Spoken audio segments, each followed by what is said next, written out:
माननीय सदस्य ने पोलावरम प्रोजेक्ट के विस्थापितों के विस्थापन के बाद बसाए जाने वाले जगह की सुविधाओं को लेकर के प्रश्न किया है। माननीय उपसभापति महोदय, मैं आपके माध्यम से सदस्य और सदन की जानकारी के लिए बताना चाहता हूं, जैसा उत्तर में प्रारंभिक तौर पर लिखा गया है कि प्राथमिक रूप से ऐसा सब करने की जिम्मेदारी राज्य सरकार की होती है, लेकिन जो माननीय सदस्य ने जानना चाहा है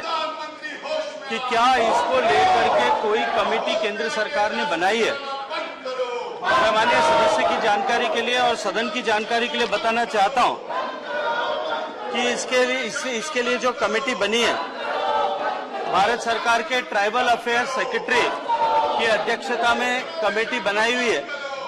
जिस कमेटी में सोशल जस्टिस मंत्रालय के सचिव और इसके अतिरिक्त अन्य अधिकारी के सदस्य होते हैं। अभी इसी माह में उस समिति की बैठक हुई है। संक्षेप में जितनी ग्रीवेंसेज आए हैं उन सब ग्रीवेंसेज को उसमें रजिस्टर किया गया और कमेटी ने निर्देश राज्य सरकार को भी दिया है कि राज्य सरकार के अधिकारी सारी ग्रीवेंसेज को रजिस्टर करें और उनका ठीक से निस्तारण किया जाए। Second supplementary Sir, the relief to Adivasis and Dalits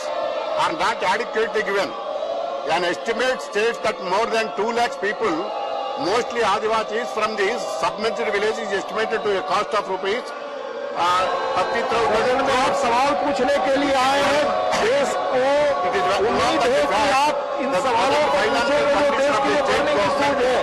is not please अपने सीट पर जाएं। under these circumstances. Whether the government has sent any central team and also allocating funds to the Polavaram project in order to meet the R&R package. माननीय मंत्री जी, माननीय सदस्य ने ये सवाल सभी माननीय सदस्य आप लोगों ने दिए हैं सरकार से पूछने के लिए। माननीय आपके सवाल है। माननीय उपसभापति महोदय, माननीय सदस्य ने R&R पैकेज के यथेष्ट न होने के लिए समुचित न होने के बारे में विषय प्रश्न रखा है। पिछले प्रश्न में भी माननीय सदस्य ने कहा था कि वहाँ कम्युनिटीज का निर्माण नहीं हुआ है। कम्युनिटीज की एक लंबी सूची मंदिर से लेकर के पूजा स्थलों से लेकर के school building, anganwadi centre, community hall, ग्राम panchayat building, veterinary hospital, GCC store, shopping complex, post office, primary health centre, bus shelter, fertiliser store, library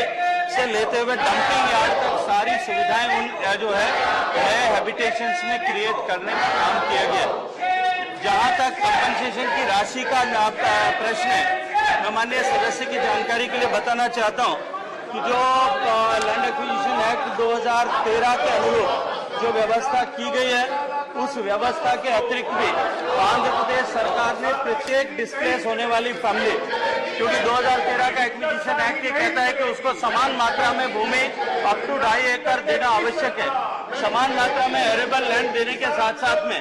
उसे 10 लाख रुपए प्रति परिवार पुनर्वास पैकेज जो है आंध्र प्रदेश सरकार ने घोषित किया है। और मैं ये मानता हूँ कि अगर 10 लाख रुपए प्रति परिवार को दिया जाता है और साथ में उसके R&R की सारी व्यवस्थाएं सरकार करती है, तो ये एक अत्यंत लाभकारी पैकेज ट्राइबल फैमिलीज के लिए होने वाला है। माननीय प्रसन्नाचार्य जी, माननीय प्रसन्नाचार्य जी,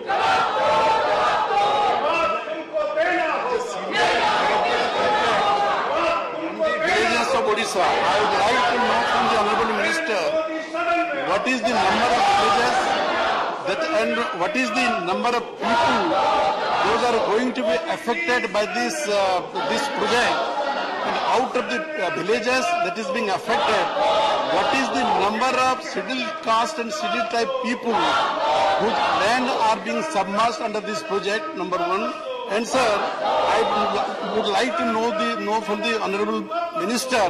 whether Government of India has prepared a special package for the rehabilitation and resettlement of the affected people of Odisha due to the Polavaram project. And sir, will the minister be kind enough to say whether under the PESA Act the Gram Sabha has been held in those areas and the opinion of the concerned villagers in Odisha have been taken about the rehabilitation and resettlement. माननीय उपसभापति महोदय, माननीय सदस्य ने जो चिंता व्यक्त की है, प्रारंभिक अध्ययनों के आधार पर यह कहा जा सकता है कि ये सबमर्जेंस जो उड़ीसा में अपेक्षित है और जिसकी चिंता माननीय सदस्य अभी कर रहे हैं, उसको लेकर के उड़ीसा सरकार की तरफ से दायर याचिका सर्वोच्च न्यायालय में पहले से लंबित है। और जो उड़ीसा, छत्तीसगढ़ और तेलंगाना तीनों ही राज्यों ने अपनी अपनी तरफ से सुप्रीम कोर्ट में याचिकाएं दायर की हैं, जिसमें estimation of design flood, backwater studies और एनवायरमेंटल क्लियरेंस को चैलेंज किया गया है। मुझे लगता है कि ये मैटर क्योंकि सब्सिडाइज है, इसके लिए इसके बारे में यहाँ किसी तरह की टिप्पणी करना समीचीन नहीं है। CBL Narasimha Rao,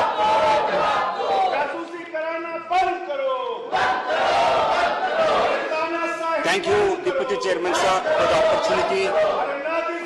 I would like to first thank the Honorable Prime Minister Narendra Modi ji and Honorable Minister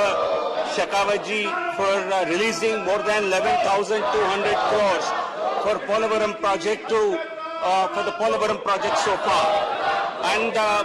recently, a team of our party leadership visited the Polavaram project, and displaced people have certain grievances with the state government, and therefore I would like to request the Honorable Minister to pay a visit to Polavaram project at his early convenience, and also consider shifting Polavaram project authority from Hyderabad to Rajahmundry so that the displaced and other people can approach the PPA with their grievances. Thank you, sir. माननीय उपसभापति महोदय, मैं सदस्य का धन्यवाद करना चाहता हूं कि माननीय सदस्य ने माननीय प्रधानमंत्री जी ने पोलावरम प्रोजेक्ट को नेशनल प्रोजेक्ट डिक्लेयर करने के बाद में आंध्र प्रदेश रीऑर्गेनाइजेशन एक्ट की मंशा के अनुरूप इस प्रोजेक्ट को शीघ्रता के साथ में पूरा किया जा सके, इस दृष्टि से पोलावरम प्रोजेक्ट को राज्य सरकार द्वारा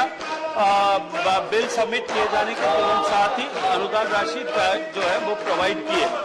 जहाँ तक माननीय सदस्य का पोलावरम प्रोजेक्ट अथॉरिटी के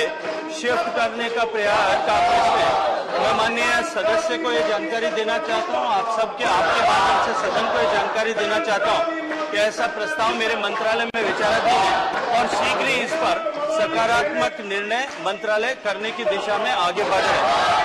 मैं माननीय सदस्य को इस बात का भी विश्वास दिलाता हूँ कि सदन की कार्रवाई